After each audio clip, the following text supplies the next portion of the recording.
while this horrible situation has gotten a particularly high amount of attention, there are roughly 1,000 cases a year of a train derailing. So this dude, because that's what he is at this point, is minimizing what just happened in East Palestine, Ohio.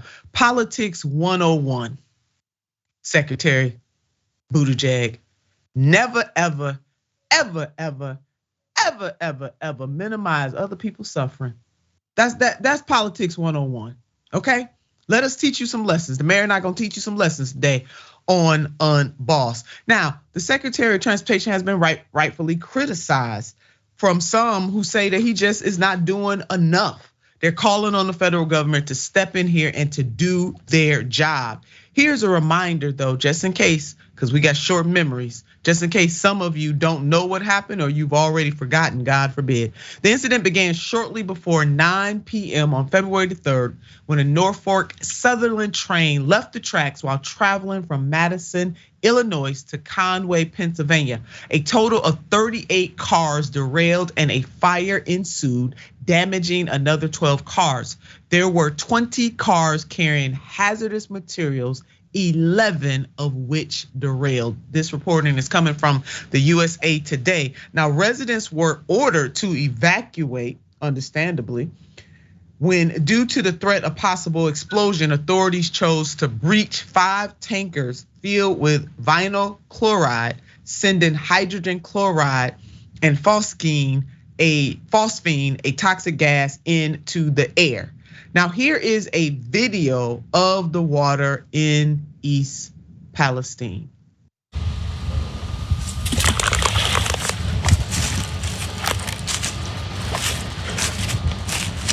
Wow. Look at all that. Look at it. It's all in the bottom of the creek bed.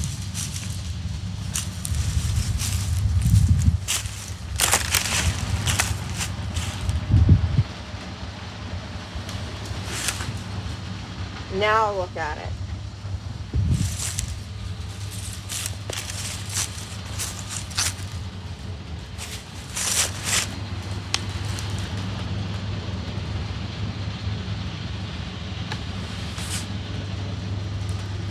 Just shaking my head right now. And I'm gonna tell you something, that ain't the kind of rainbow we wanna taste. That rainbow that you saw percolating on that water is poison. So no, we're not tasting the rainbow in this situation.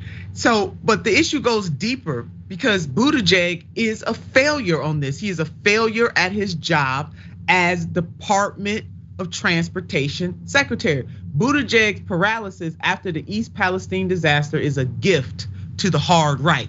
Unless Democrats offer solutions, the GOP will be able to stoke racism. Now, Mayor, I want to rest right there. This is our time to come in here and have this discussion.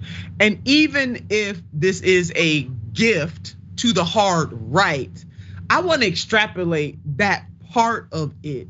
This is a class issue. And even though the hard right, they're gonna try to make this race and saying that the federal government would have came to the rescue of poor blacks quicker. Well, we know that the evidence proves contrary to that. Hello, Flint, Michigan. Hello, Jackson, Mississippi. It is just not true. Well, we need our viewers to understand that this is purely a class issue. Poor whites, poor blacks, and poor everybody else catch hell. If you ain't got the money to buy government, because you get the best government money can buy, and if you don't have the money to purchase government, then it is not there for you. And this is an epic fail, and shame on the far right if they're gonna turn it into this. This is a class issue, not a race issue, it's a class issue. But this administration is failing the residents of East Palestine. And Mayor, you're mayor, and you know how important it is to have both state support and federal support in situations of this magnitude. Yeah, let me just say something real quick. Let me put something in perspective. Mayor Pete, who just a few days ago was at the Conference of Counties, had the time to make jokes about transportation, in particular the spy balloons, but he was noticeably quiet over East Palestine and what those people are dealing with. So people like us we are obligated, those of us who aren't asleep, those of us who are woke, we gotta pay attention to these patterns of these ambitious politicians. And what I'm talking about, let me tell you, notice I call him Mayor Pete instead of Secretary Pete. That was intentional. Remember when Pete was running for president, we found out how black people in South Bend, Indiana felt about him, right? They said he didn't understand the daily realities of being black in America. What you just said about class is absolutely true. This man does not understand anything that does not speak to his pockets or his lived experiences, right? So black Americans have been screaming about Pete. Then we saw it in his campaign, and now we see it again, right? And I know this to be true because Pete's answer to his black problem was he hired an executive from Nike, an Asian executive from Nike, who told me directly that he's gonna use the same thing he used at Nike to make black people stand in line for shoes, to make black people like Pete Buttigieg. So his idea is when he say this is 1 in 1,000, this is Pete saying this is the run of the mill, this behavior, this pattern in Pete, Secretary of Transportation, is the same thing we know him to be. Him being a representative of these liberal Democrats who take money from these same industries that they fail to regulate. We saw this administration show up this manner when the workers was trying to advocate for a healthier work environment. And this cannot be disconnected from that behavior and the right is right in bringing this up, but them trying to use it as a race issue is absolutely ridiculous because we know Flint has not been solved, Jackson has not been solved, and there's so many other black communities where water is toxic to the lived experience of black folk.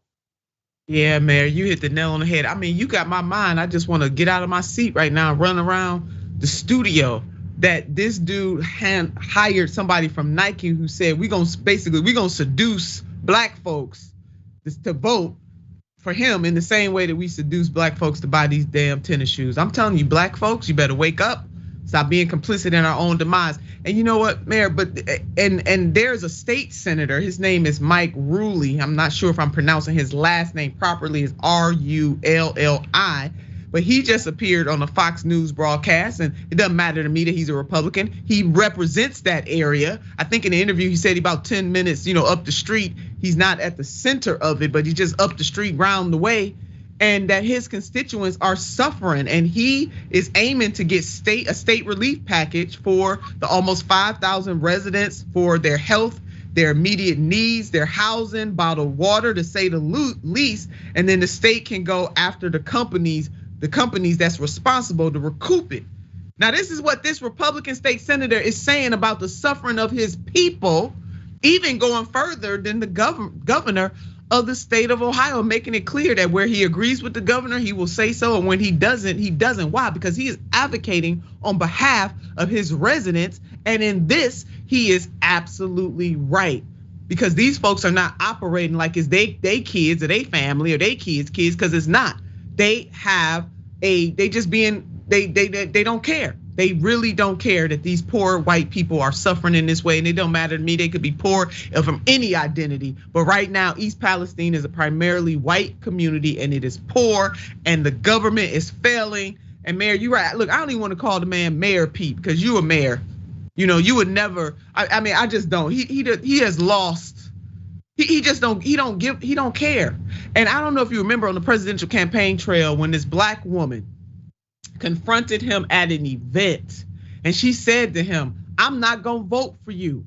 Now I know as an elected, you don't want to hear somebody say, all out in public, "Dang, you ain't gonna vote for me." What you mean by that? But she said that instead of him saying, "Ma'am, I'm sorry to hear that. I wish that wasn't the case, or let me get a sidebar with you afterwards." This dude gonna say to her, "I ain't asking you to," okay, to a black woman. So that's how he feels about the black community. And this is how he feels overall. He feels a sense of entitlement.